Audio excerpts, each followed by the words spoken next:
माँ की ममता, एक भावुक कहानी। एक छोटे से कस्बे में समीर नाम का एक लड़का रहता था।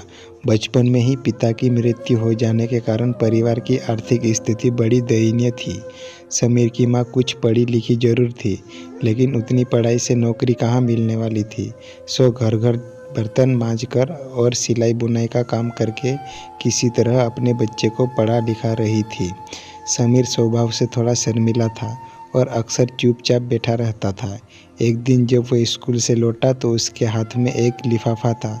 उसने माँ को लिफाफा पकड़ाते हुए कहा, माँ, मास्टर साहब ने तुम्हारे लिए ये चिट्ठी भेजी है, जरा देखो तो इसमें क्या लिखा है।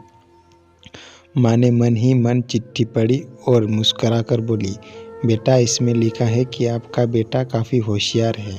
इस स्कूल के बाकी बच्चों की तुलना में इसका दिमाग बहुत तेज है और हमारे पास इसे पढ़ाने लायक शिक्षक नहीं है, इसलिए कल से आप इसे किसी और स्कूल में भेजिए। यह बात सुनकर समीर को स्कूल न जाने सकने का दुख तो हुआ, पर साथ ही उसका मन आत्मविश्वास से भर गया कि वो कुछ खास है और उसकी बुद्धि तीव्र है। माँ ने उसका दाखिला एक अन्य स्कूल में करा दिया।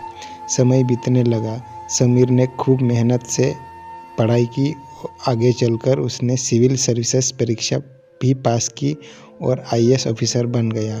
समीर की माँ अब बूढ़ी हो चुकी थी और कई दिनों से बीमार भी चल रही थी और एक दिन अचानक उनकी मृत्यु हो गई। समीर के लिए ये बहुत बड़ा आघात था। वह बिलख बिलख कर रो पड़ा। उसे समझ नहीं आ रहा था कि अब अपनी माँ के बिना वो कैसे जिएगा।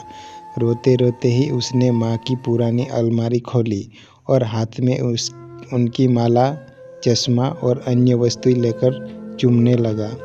उस अलमारी में समीर के पुराने खिलौने और बचपन के कपड़े तक संभाल कर रखे हुए थे। समीर एक एक कर सारी चीज़ें निकालने लगा और तभी उसकी नज़र एक पुरानी चिट्ठी पर पड़ी।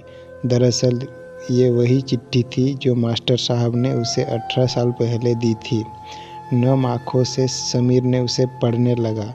आदरणीय अभिभावक, आपको बताते हुए हमें अफसोस हो रहा है कि आपका बेटा समीर पढ़ाई में बेहद कमज़ोर है और खेलकूद में भी भाग नहीं लेता है।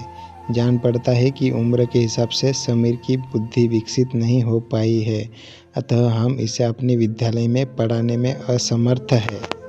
आपसे निवेदन है कि समीर का दाखिला किसी मंदबुद्धि विद्यालय में कराए अथवा खुद घर पर रखकर इसे पढ़ाए। सादर, प्रिंसिपल। समीर जानता था कि भले ही अब उसकी माँ इस दुनिया में नहीं रही, पर वो जहाँ भी रहे उनकी ममता, उनका आशीर्वाद सदा उस पर बना रहेगा। भगवान सभी जगह नहीं हो सकते, इसलिए उसने माएँ बनाई है।